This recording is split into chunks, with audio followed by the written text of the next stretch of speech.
Greetings, members, one and all of the Salivation Nation. This big bank makes the case for $2,050 gold by year's end. Let's explore.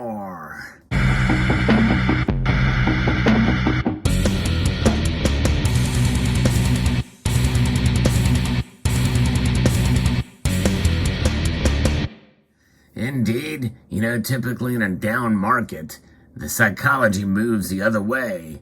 In other words, we are used to seeing predictions of lower gold and silver prices in a depressed market like this, but there's one big bank which is actually making the case to move in the other direction. And by the way, many of us here in the community have made our own predictions of where gold and silver will end up by the end of the year, or at least touch on a certain price prediction by the end of the year. I actually was able to make gold hit those numbers twice with my predictions. Was correct there. I was way off on silver. And by the way, the gold predictions have obviously moved far in the other direction, because I think it was $1,975 was my prediction. And it was there not too long ago this year. Silver has a long way to go, but nonetheless, it is Wells Fargo that is making the prediction that we could see, and that it is still possible to have $2,050 gold by the end of this year. And I believe that is a real possibility, just as I also think that silver will recover this year too, at least to some extent. Maybe not meeting where my predictions are for silver, but I do believe there is a chance and possibility that we could see that happen. But let's talk about gold here. The lovely metals that you see before you here are examples of gold that you can buy. And I would encourage anybody watching this video to accumulate some gold, even if you're the most ardent silver stacker, because one thing that we have seen throughout this crisis, in fact, really even for the last decade, that we've seen the gold to silver ratio increasingly widen. And, people think that it's going to normalize again soon, but we may have a new normal for that gold to silver ratio. And so therefore, the best and most stable hedge against economic instability, I believe, is gold. And I'm not anti-silver either when I say that. I'm just giving some reality and kind of from what we've seen in the markets over the past, really 8-9 years, for all intents and practical purposes. And we have seen this kind of the widening of the gold to silver ratio. So I'm going to be referencing an article here from Kitco. And if you enjoy content like this, I hope you will consider pressing the thumbs up button, maybe subscribing to the channel, pressing the notifications bell, because I think it's interesting to talk about where the targets could be and what entities are giving some of those targets, even if that entity is part of an institution that many of us have questioned and really are not a big fan. The strong U.S. dollar has been hurting gold's price, dragging the precious metals down to 8.5-month lows as it steals its safe haven appeal. But it's not a game changer for gold, which can still end the year above $2,000 an ounce, according to Wells Fargo. The U.S. dollar index rose to another 20-year high this past week, and the U.S. 10-year Treasury yield was at 2.921. August gold futures were marginally down on the day, and the U.S. dollar has risen 12% since the beginning of this year, and almost half of that gain has come in the past month. Such big moves are quite rare, and when they do happen, commodity prices typically suffer. The reason is that most commodities are priced in U.S. dollars. Wells Fargo's real estate strategy head, John LaForge, said the broader commodities index also has suffered due to higher U.S. dollar and rising recession fears, hurting the demand outlook for industrial metals. And that's why silver has particularly suffered in this case. As the U.S. dollar gains, emerging market currencies drop, giving these countries less buying power. The loss of buying power can often negatively influence commodity demand and commodity prices, added LaForge. considering the strength of the U.S. dollar over the past month, it's not surprising that most commodity prices have been falling. And here in the article, and according to his quote, he says gold especially, but I would insert along with that even more so silver. Gold retreated 6% in June, primarily because of the U.S. dollar strength, and also probably as well anticipating these rate hikes that the Fed has been doing. The precious metal is one of the most sensitive commodities to the U.S. dollar price move, according to LaForge. Going forward, Wells Fargo is not expecting another significant move higher by the greenback, seeing it near its peak. And that's some interesting analysis, because as we start to see tightening increase even more, in fact, by the end of this month, we very well may see a 1 point rate hike, which has not been done in I don't know how long, quite a number of, at least 20, 30 years, I would suspect. A 1 point rate hike, if that were to occur. But even if it's another 75 basis points or 0.75, a 3/4 point rate hike, I think that's going to probably still add some strength to the dollar in my view.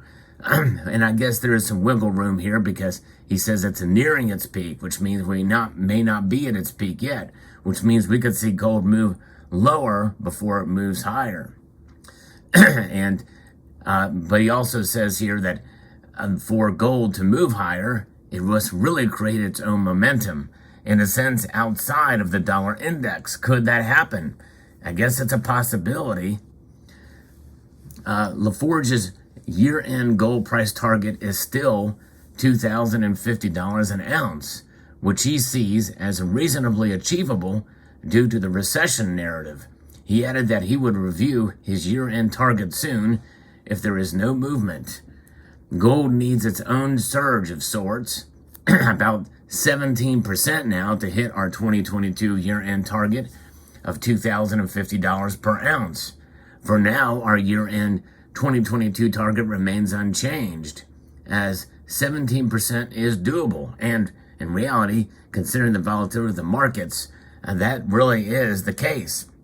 And I would also add that as well, too, for silver. I think silver could go up, too. With recession around the corner and gold being quite cheap versus most other commodities, investors may begin to buy. That said, we understand that time is running out, so we are reviewing our targets, he said. And that's just it. People typically, when it's all said and done, when all else fails with the dollar, investors will lean more towards these precious metals, as they've done in the past. And when gold goes up, silver tends to go up even more. So keep that in mind for you silver bulls out there. So, that's just it. Where will it go? What is the sentiment? Where will it go?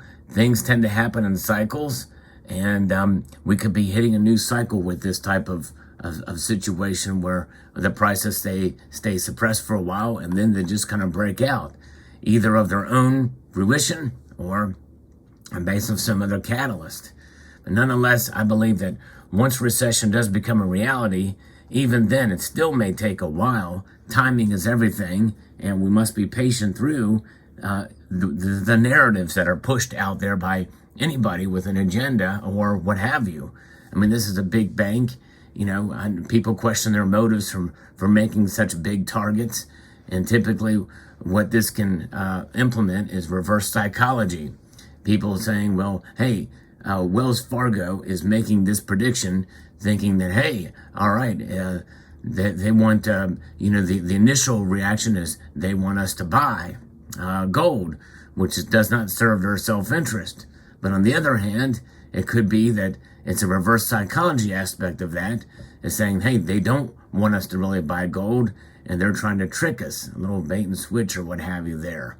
But nonetheless, interesting analysis nonetheless, and we'll see how it plays out in the end.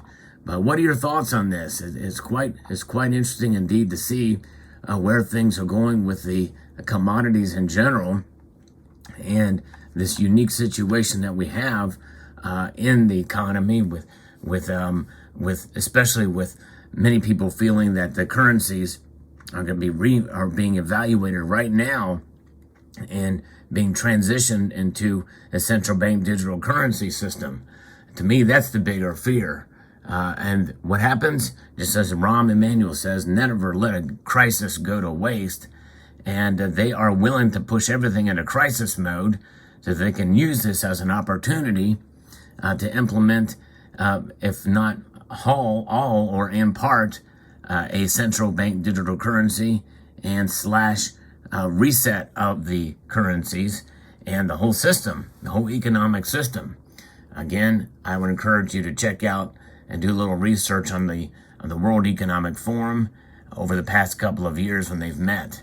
But nonetheless, we will press on and we will continue to accumulate gold as our budget allows to protect ourselves against economic instability, and realize that gold definitely is money.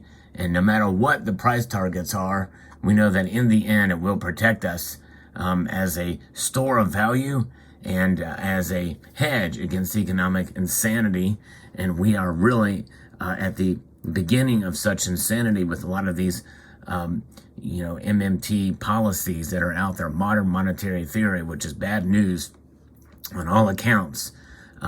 We need to be able to have a monetary system that is based off of a rules-based system and gold should be a part of that, in my view, as something that cannot be, or it's less likely to be corrupted by man. No, that does not go without saying that the gold standard was not and cannot be corrupted by man. Anytime man writes the rules or sets policy, there is a potential for corruption, which is why I believe that in the end, it is the free market system in general and a free money that really makes the world go round successfully.